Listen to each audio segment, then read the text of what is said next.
Estamos en comunicación con Fernando Esteban, a quien le damos los muy buenos días y le agradecemos por permitirnos hablar estos minutos. ¿Cómo le va? Buen día, Buen mucho gusto. día.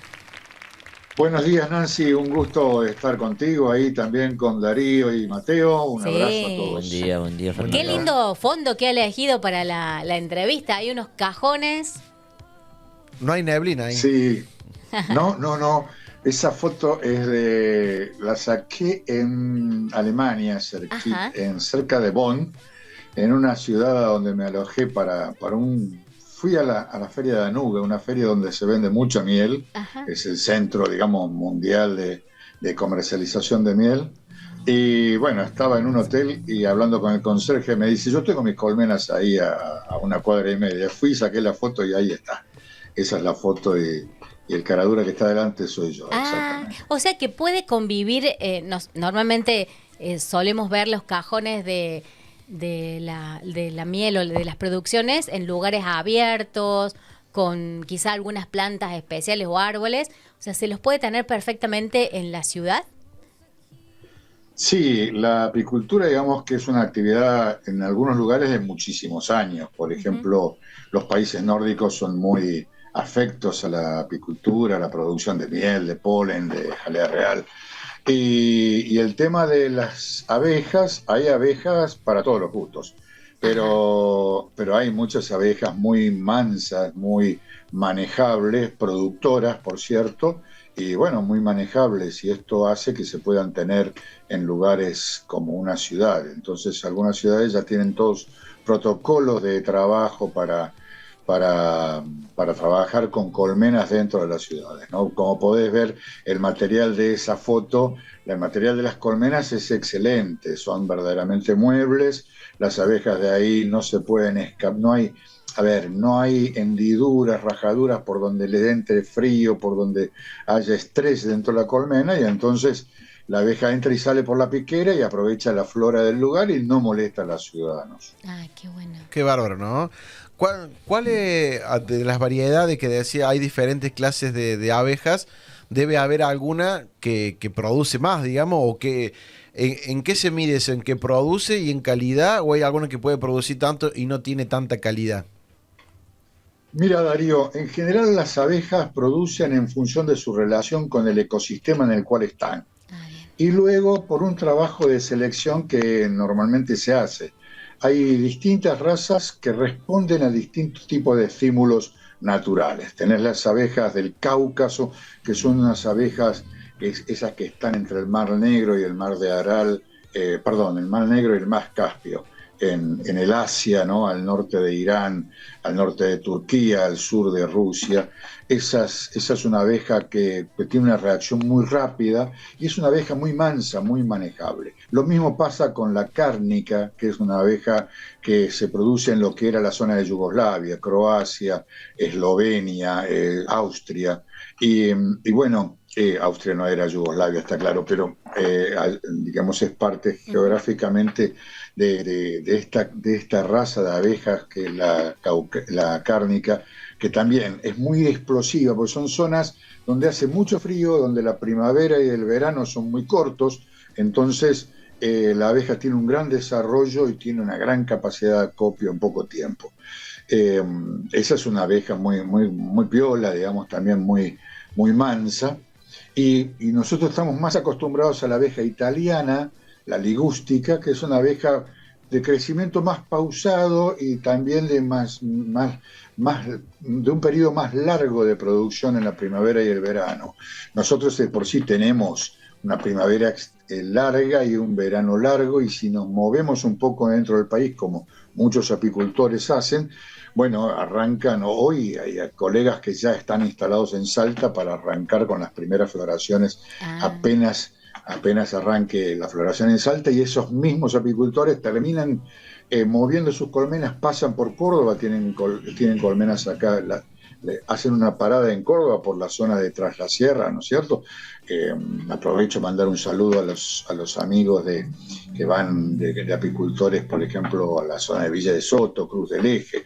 Y bueno, esa es una zona temprana para nosotros y es una zona intermedia para estos que bajan de Salta y que terminan su temporada finalmente en La Pampa o en el sur de la provincia de Buenos Aires. O sea, ¿se llevan los cajones? ¿Van migrando con los cajones y las abejas adentro? Así es, Nancy, sí, la apicultura transhumante hoy es la apicultura, digamos, uno de los grados de profesionalización más avanzados de la apicultura para la producción a escala, ¿no? Si la apicultura te permite, es muy adaptable a tus condiciones, a tus necesidades, tus posibilidades. Y en ese sentido, hay una apicultura que, digamos así, sedentaria, Ajá. donde el apicultor tiene sus colmenas en un solo lugar y va y trabaja y hace toda su producción en un campo o en una quinta, donde tiene sus colmenas y las trabaja siempre en ese lugar, digamos que es una apicultura sedentaria.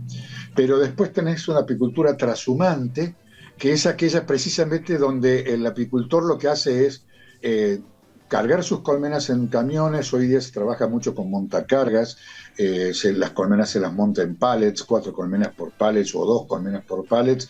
Los que trabajan con plumas levantan las colmenas normalmente de 2 pallets, de pallets de 2 colmenas, perdón, y los que trabajan con montacargas disponen 4 colmenas arriba de un montacargas, lo llevan, lo alzan, lo levantan y lo cargan en camiones, y en un camión caben entre 250, 300 alzas, cámaras de cría. Ajá. Y después en el acoplado llevan, por ejemplo, atrás o otro camión, llevan las alzas melarias para cuando llegan y ponerle las alzas melarias y que la abeja empiece a copiar miel en esas.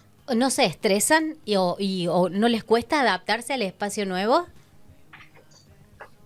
Y se adaptan. Mira, la verdad es que es muy dúctil la abeja, ¿no? Los insectos son fantásticos. Aparte, la abeja melífera es conocida como insecto generalista. ¿Qué quiere decir esto? Que come lo que haya. Ajá. Tiene una gran capacidad de adaptación.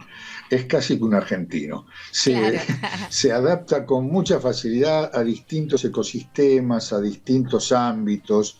Y bueno, sí, el estrés es algo que en ese proceso de adaptación existe, pero en poco tiempo se acomoda. Es decir, las abejas duermen una noche en un lugar, al día siguiente duermen, es una forma de decir. Claro. Pero bueno, pasan la noche en un lugar que no hay luz, no pueden salir a volar, entonces no tienen su orientación con el sol.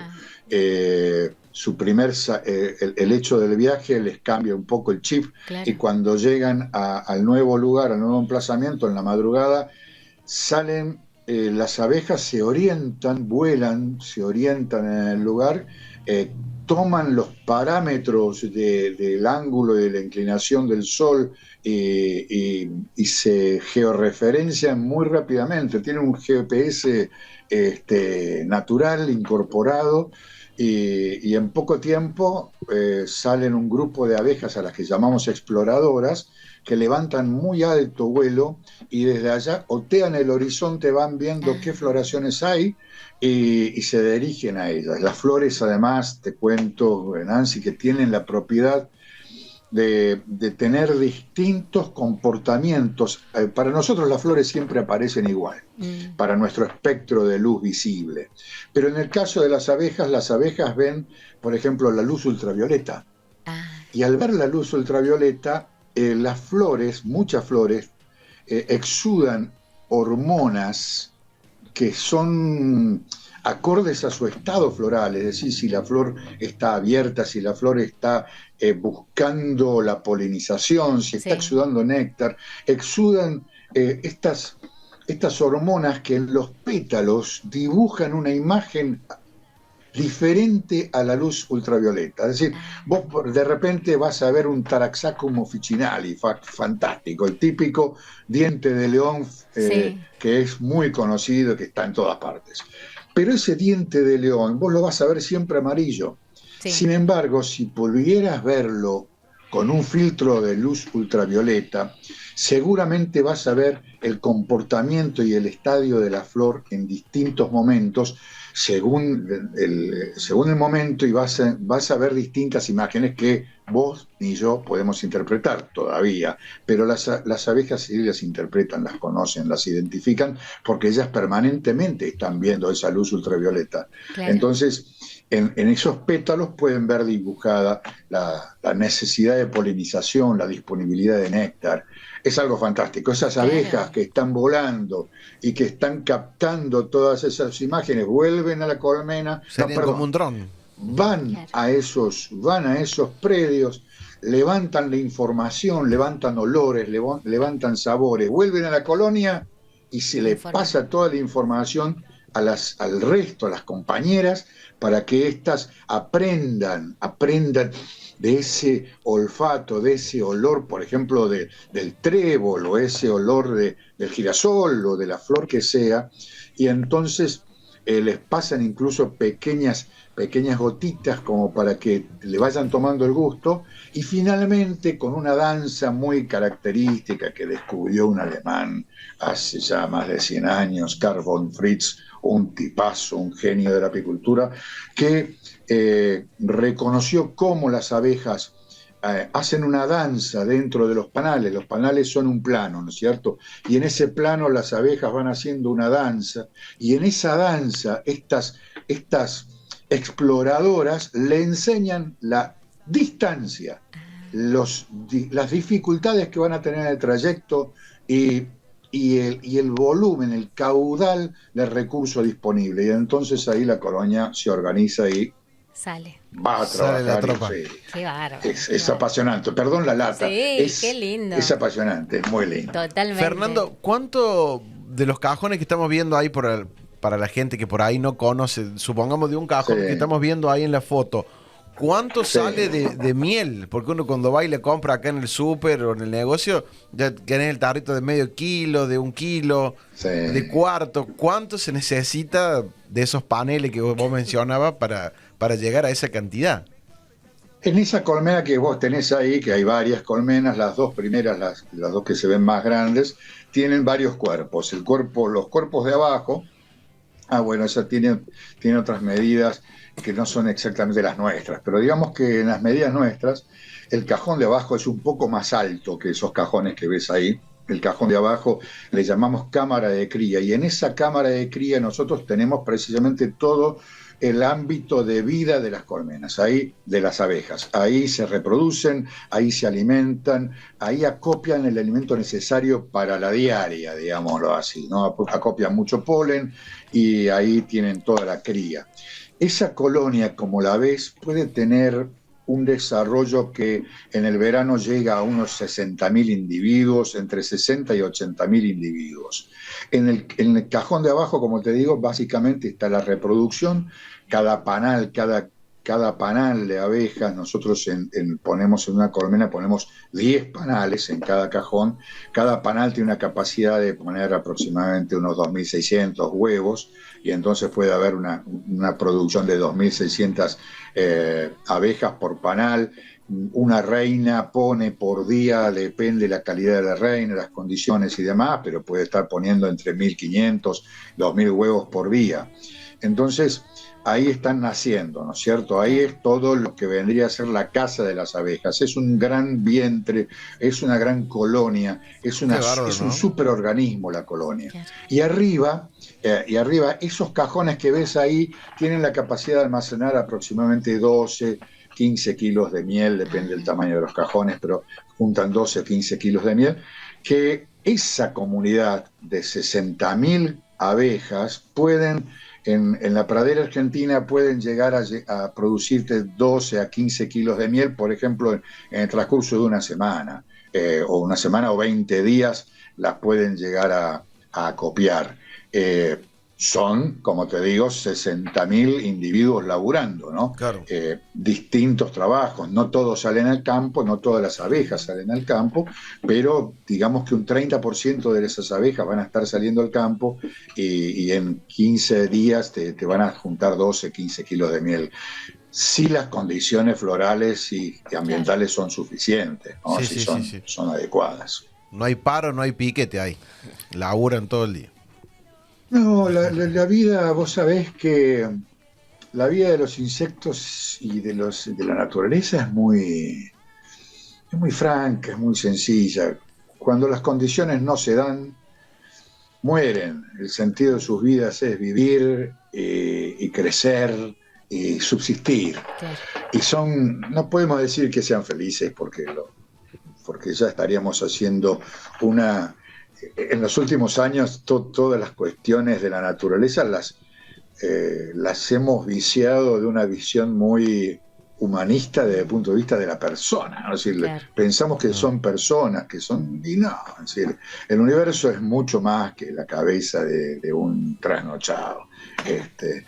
Y ellas, las abejas viven en ese entorno y tienen su logro y su objetivo, que es vivir, comer, reproducirse y conservarse en el tiempo. Claro. No podemos hablar de felicidad, sino que es la naturaleza, es así. Fernando, yo te quería preguntar sobre al nivel de la nutrición de las abejas. Si bien vos dijiste que comen lo que venga, si existe alguna flor o algo que mejore la producción de la miel. ¿Qué podemos tener en nuestra casa? Qué picante el Mateo, mirá vos, calladito estaba, ¿eh? Bueno, mirá, sí, Mateo, definitivamente hay preferencia. Es decir, en cada ecosistema hay preferencias y las preferencias dependen de las condiciones ambientales, además de la riqueza del producto. Es decir, la abeja prefiere laburar poco, como casi todos los seres vivos. Entonces, para trabajar poco tiene que encontrar, por ejemplo, una concentración de néctar que sea adecuada, que sea relativamente fácil de chupar y por otro lado sea también rica en azúcar, que tenga una gran concentración de azúcares naturales, de fructosa, de glucosa, ¿sí?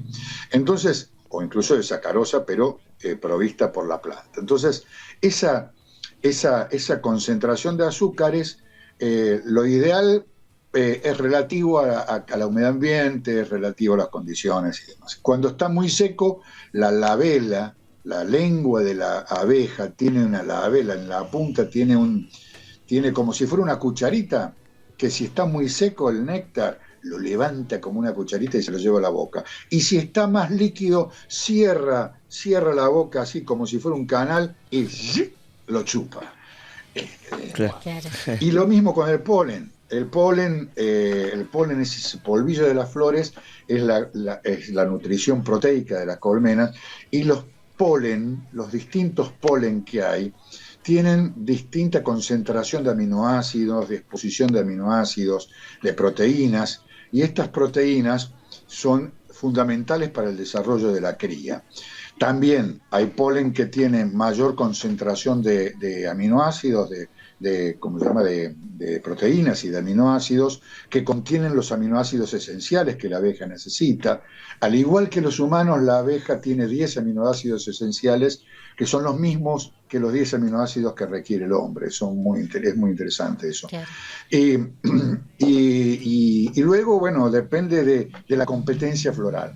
Y es un tema muy importante ese de la competencia floral, porque a veces uno quiere polinizar un cultivo, quiere ir y hacer, por ejemplo, semillas de cebolla. Ahora se viene la temporada en San Juan, en donde hay que hacer semillas de cebolla. San Juan, Mendoza. Y bueno, por ahí no es muy simpática. La flor de la cebolla no le aporta mucho a la abeja. Y la abeja contemporáneamente en San Juan se da muchas veces la floración del algarrobo. Y la abeja prefiere ir al algarrobo que ir a la cebolla. Entonces, hay estudios que se hicieron acá en la Argentina que son excelentes. Los lideró un muchacho amigo que sigue trabajando al frente de eso, que se llama Walter Farina. Walter Farina es un doctor en biología de la UBA, de la Universidad de Buenos Aires. Hemos publicado nosotros trabajos de él fantásticos, en donde les enseñan a las abejas a gustar de de un sabor, de un aroma, de un olor. Y entonces, al hacer eso, las inducen a las abejas a volar y, y, y, y polinizar esas flores. Es algo espectacular. Claro. Han fundado hace poquito, esto se patentó incluso, y se han formado empresas que con ese conocimiento transfieren, venden el servicio de polinización, ¿no? Y lo están haciendo muy bien. Han trabajado ya, bueno, el almendro es una flor que requiere y es muy llamativa para la abeja. Sin embargo, hoy hay día, lamentablemente, hay todo un desarrollo de almendros autofértiles, que se piensa que la abeja no es necesaria. Sin embargo, con abejas inducidas a trabajar en esos almendros, la producción aumenta entre un 30 y un 40%, por lo cual definitivamente la polinización es un gran recurso. Otro tanto pasa con los arándanos. Yo particularmente trabajé 3 años en Perú en polinización de arándanos, y el arándano necesita sí o sí polinización, y hay que trabajar en lo nutricional para fortalecer a las abejas, para fortalecer las colmenas e inducir que hagan ese trabajo. Todo el tema nutrición, Mateo, te cuento que es para varias entrevistas. Sí, sí. Fernando, agradecemos esta pasión que le pone a esta actividad, que es gran parte de su vida, y lo comprometemos para que en otro momento podamos seguir charlando. Hemos aprendido en unos minutos muchísimo, muchísimo, y la verdad que nos quedamos con ganas de seguir hablando con usted, así que lo comprometemos para otra vez, para poder seguir aprendiendo de esto. Nos quedan muchas preguntas de la región, de nuestra zona. ¿Cómo más podemos colaborar en la alimentación de estas abejas desde nuestra casa? Bueno, muchísimo más para preguntarle, pero lo tenemos que liberar. Muchísimas gracias, Nancy, a ustedes, muchachos. Un gusto enorme conocerlos y hablar a través de esto, y a disposición. Bueno, muchas gracias. Muchísimas gracias, Fernando Esteban. En el Día del Apicultor. Un cariño grande a toda la gente de Río Primero, sí, al Loco Zampini y a tantos amigos que tenemos en Río Primero, apicultores, claro que sí, en toda la zona. Ya un abrazo grande. Gracias. Muchísimas gracias. Muchas gracias.